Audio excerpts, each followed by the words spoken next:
बच्चों नमस्कार। मैं श्री सिंह संजय रामवत, हिंदी माध्यम कक्षा 9वीं, विषय राजनीति विज्ञान, पार्ट 2, भारत की विदेश नीति की विकास यात्रा। बच्चों आज इस पाठ के बारे में हम आपको बताएंगे। इस अध्याय में हम नया क्या सीखेंगे इसके बारे में हम बताएंगे। अंतर्राष्ट्रीय व्यवस्था, उसका स्वरूप और पिछली शताब्दी के शीत युद्ध तथा उसके परिणाम आदि को समझ लेने के बाद अब हम उनसे संबंधित अन्य विषयों का परिचय प्राप्त करेंगे। इसके अनुसार विदेश नीति का अर्थ, उसे प्रभावित करने वाले घटक, साथ ही भारत की विदेश नीति के स्वरूप को जानेंगे इस पाठ के अंतर्गत। अब यहाँ विदेश नीति है। विदेश नीति का अर्थ और महत्व समझ लेते हैं बच्चों। सभी देश अंतर्राष्ट्रीय व्यवस्था के घटक होते हैं। उनमें से कोई भी राष्ट्र सभी अर्थों में स्वयं पूर्ण नहीं होता है। इसलिए अंतर्राष्ट्रीय व्यवस्था में परावलंबन होता है, यानी एक देश दूसरे देशों पर अवलंबित होते हैं, आधारित होते हैं। उनकी आवश्यकताएं एक दूसरे देश के माध्यम से पूरा होती है। किंतु यह परावलंबन कुछ गिने चुने देशों के साथ अथवा हितों के लिए नहीं होना चाहिए। वह प्रत्येक राष्ट्र के हित के लिए हो। इसके लिए प्रयास करने पड़ते हैं। कौन से राष्ट्र के साथ मित्रता करें, कौन से गुट में शामिल हों या अंतर्राष्ट्रीय राजनीति में कौन सी भूमिका ले, आदि के संबंध में प्रत्येक देश को निर्णय लेने पड़ते हैं। ऐसे निर्णय बहुत सोच समझकर लेने पड़ते हैं। इसी वैचारिक चौकट को विदेश नीति कहते हैं कि हमारी नीति कैसी हो, किसके साथ किस तरह का व्यवहार हो, किस देश के साथ हमको मित्रता करनी चाहिए। यह प्रत्येक स्वतंत्र तथा प्रभुत्व संपन्न राष्ट्र अपनी अपनी विदेश नीति निर्धारित करते हैं। इसलिए राष्ट्रों के विदेश संबंधों का अध्ययन करने वाली अंतर्राष्ट्रीय राजनीति में विदेश नीति को बहुत महत्व प्राप्त है। राष्ट्रीय हित, विदेश नीति से क्या तात्पर्य है, यह हमने संक्षेप में समझा। अभी मैंने पीछे आपको अर्थ और महत्व में इस बात को बताया। राष्ट्रीय हित और विदेश नीति का बहुत ही निकट का संबंध है। राष्ट्रीय हित संबंधों का संवर्धन विदेश नीति द्वारा किया जा सकता है। इसलिए विदेश नीति का विस्तृत अध्ययन करने से पूर्व हमें राष्ट्रीय हित, यानी अपने देश का हित किसमें है, उसके बारे में जान लेना चाहिए। संबंधों का अर्थ तथा उसका महत्व समझना चाहिए। राष्ट्रीय हित संबंध से तात्पर्य अपने देश की स्वतंत्रता और प्रभुत्व संपन्नता को सुरक्षित रखने के लिए की जाने वाली उपाय योजना है। अपना आर्थिक विकास साध कर अपनी सामर्थ्य बढ़ाने के लिए किए जाने वाले प्रयत्नों का भी राष्ट्रीय हित संबंध में समावेश होता है।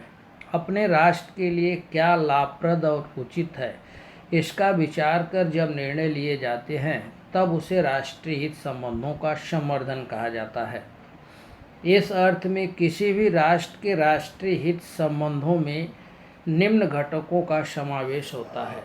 इसमें पहला है अपने देश की स्वतंत्रता, संप्रभुता तथा अखंडता की रक्षा करना, अर्थात संरक्षण सर्वोत्तम राष्ट्रीय हित है। अपने देश को किस तरह से संरक्षण दिया जाए, उसको ध्यान में रखते हुए विदेश नीति बनाई जाती है। आर्थिक विकास भी एक महत्वपूर्ण राष्ट्रीय हित है। आर्थिक दृष्टि से कमजोर राष्ट्र को अपनी स्वतंत्रता की रक्षा करना भी कठिन होता है। इसलिए सुरक्षा के साथ साथ आर्थिक विकास को भी महत्वपूर्ण राष्ट्रीय हित माना जाता है। राष्ट्रीय हित संबंध और विदेश नीति, रक्षा और आर्थिक विकास के विषय राष्ट्रीय हित हैं, अतः उनका संवर्धन हो, इस दृष्टि से विदेश नीति बनाई जाती है। इसलिए राष्ट्रीय हित संबंध उद्देश्य माने जाते हैं तो विदेश नीति उन्हें प्राप्त करने का साधन मानी जाती है। परिस्थिति और समय के अनुसार राष्ट्रीय उद्देश्यों में परिवर्तन। कुछ बातें हैं बच्चों जिसको हम यहाँ जान सकते हैं कि परिस्थिति और कालानुसार विदेश नीति में परिवर्तन होता है। फिर भी कुछ देशों की विदेश नीति कुछ शाश्वत मूल्यों पर अंतर्राष्ट्रीय आधारित होती है। जैसे भारत की विदेश नीति अंतर्राष्ट्रीय शांति, मानवाधिकार, सुरक्षितता इन मूल्यों पर आधारित है। उसे प्राप्त करने के लिए विदेश नीति में कौन से प्रावधान होने चाहिए ऐसा आपको लगता है? तो परिस्थितियों और समय के अनुसार राष्ट्र उद्देश्यों में परिवर्तन होते रहते हैं। उसी के अनुसार राष्ट्रीय हित संबंधों में भी परिवर्तन होते रहते हैं। इन परिवर्तनों का प्रतिबिंब विदेशी नीति में दिखाई देता है। इसलिए विदेश नीति प्रवाही होती है।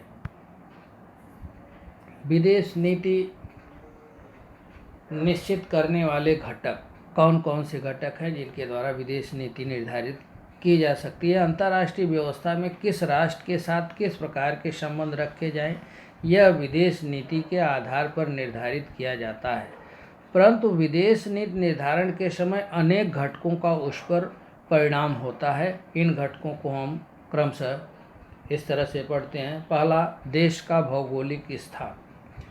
अपने पृथ्वी का भूगोलक अर्थात ग्लोबल देखा होगा अथवा विश्व का राजनैतिक मानचित्र देखा होगा। इसके आधार पर किसी भी राष्ट्र का भौगोलिक स्थान आपको दिखाई देता है।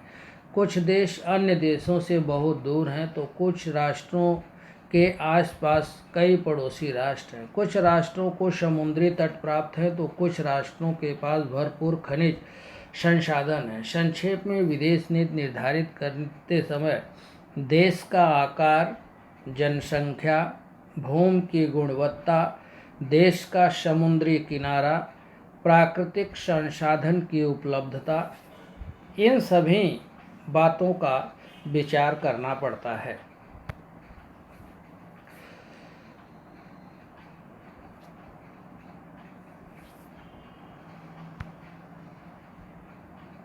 बच्चों, दूसरी बात है राजनैतिक व्यवस्था।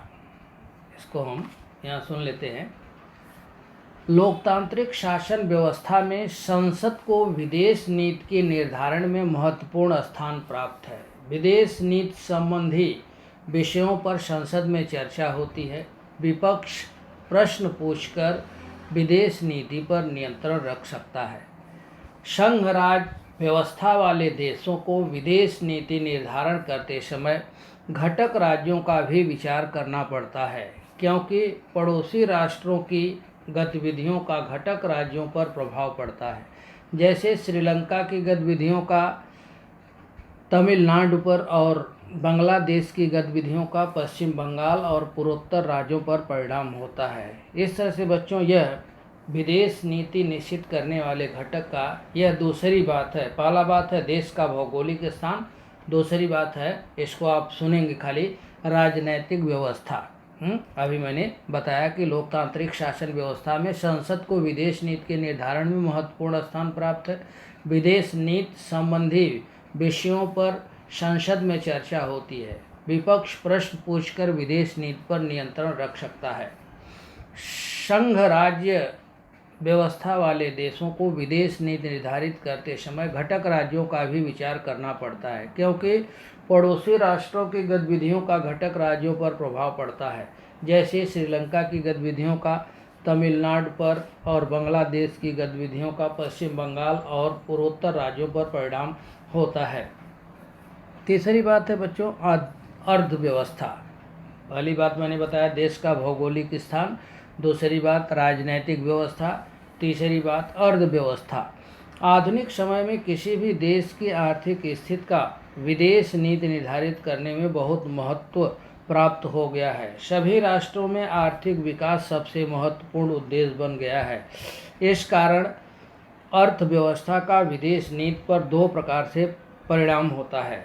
पहला, देश की अर्थव्यवस्था मजबूत करने हेतु अन्य राष्ट्रों से प्रस्थापित किए जाने वाले आर्थिक संबंध, आयात निर्यात, वैश्विक व्यापार में सहभाग आदि बातें विदेश नीति तय करती हैं। दूसरी बात है, वर्तमान वैश्विक व्यवस्था में आर्थिक सुरक्षा के मुद्दे राष्ट्रीय सुरक्षा की तरह महत्वपूर्ण माने जाते हैं। आर्थिक सुरक्षा जितनी मजबूत होगी, राष्ट्र को उतने ही सामर्थ्यवान राष्ट्र की मान्यता मिलती है। मजबूत अर्थव्यवस्था वाले देश कम परावलंबी होते हैं तथा वे स्वतंत्रतापूर्वक विदेश नीति का निर्धारण कर सकते हैं। बच्चों, इसके साथ 3 बातें मैंने अभी बताया। पहली बात देश का भौगोलिक स्थान, दूसरी बात राजनीतिक व्यवस्था, तीसरी अर्थव्यवस्था, चौथी बात है राजनीतिक नेतृत्व। विदेश नीति निर्धारण में राष्ट्रपति, प्रधानमंत्री, विदेश मंत्री, रक्षा मंत्री, गृह मंत्री का सहयोग होता है। विदेश नीति की निरंतरता बनाए रखकर उसे सुधारने का प्रयत्न इन पदों के व्यक्ति करते हैं। जैसे पंडित जवाहरलाल नेहरू ने भारत की विदेश नीति में गुट निरपेक्षतावाद को बढ़ावा दिया। अटल बिहारी वाजपेयी ने भारत चीन संबंध सुधारने में बड़ा योगदान दिया। 5वीं चीज़ है बच्चों, प्रशासनिक घटक। विदेश नीति के निर्धारण में विदेश मंत्रालय, विदेश सचिव, विदेशों में स्थित दूतावास, राजनैतिक अधिकारी आदि प्रशासनिक घटकों का समावेश होता है। यद्यपि विदेश नीति संबंधी अंतिम निर्णय प्रधानमंत्री तथा उनका मंत्रिमंडल लेता है, फिर भी निर्णय तक पहुंचने के लिए प्रशासनिक व्यवस्था सहायता करती है। विदेश नीति के लिए आवश्यक जानकारी एकत्रित करना, उसका विश्लेषण करना, उस पर आधारित योग्य सलाह देना आदि काम प्रशासनिक अधिकारी करते हैं। उसी के साथ साथ राष्ट्रीय सुरक्षा सलाहकार भी महत्वपूर्ण भूमिका निभाते हैं। भारत की विदेश नीति के बारे में बच्चों जानेंगे हम कि विदेश नीति संबंधित प्राथमिक जानकारी देने के बाद अब हम भारत की विदेश नीति के संबंध में जानेंगे। अभी ये जो इसके विदेश नीति निश्चित करने वाले घटक के बारे में मैंने जो 5 बताया, देश का भौगोलिक स्थान, दूसरी बात मैंने खाली बताया है आपको राजनैतिक व्यवस्था, तीसरा अर्थव्यवस्था, और चौथी बात है राजनीतिक नेतृत्व, और 5वीं बात है प्रशासनिक घटक। तो भारत की विदेश नीति वर्ष 1947 में भारत को स्वतंत्रता प्राप्त हुई, आप बच्चे जानते हैं आप लोग, और तभी से भारत ने स्वतंत्र रूप से अपनी विदेश नीति निर्धारण की शुरुआत की। भारतीय संविधान के नीति निर्देशक सिद्धांतों में शासन विदेश नीति को कैसे निर्धारित करे, इस विषय में प्रावधान किया गया है। नीति निर्देशक सिद्धांतों में धारा 51 के अनुसार विदेश नीति की यह व्यापक चौखट स्पष्ट की गई है। उनके अनुसार भारत अंतर्राष्ट्रीय शांति तथा सुरक्षा को प्रधानता दे, अपनी अंतर्राष्ट्रीय समस्या अथवा विवाद शांति के मार्ग से हल करे, अन्य राष्ट्रों से मित्रतापूर्वक संबंध रखे तथा अंतर्राष्ट्रीय कानून का आदर करे। यह भी हमारी विदेश नीति का उद्देश्य माना गया है। भारत की अब तक की विदेश नीति इसी चौखट में विकसित हुई है।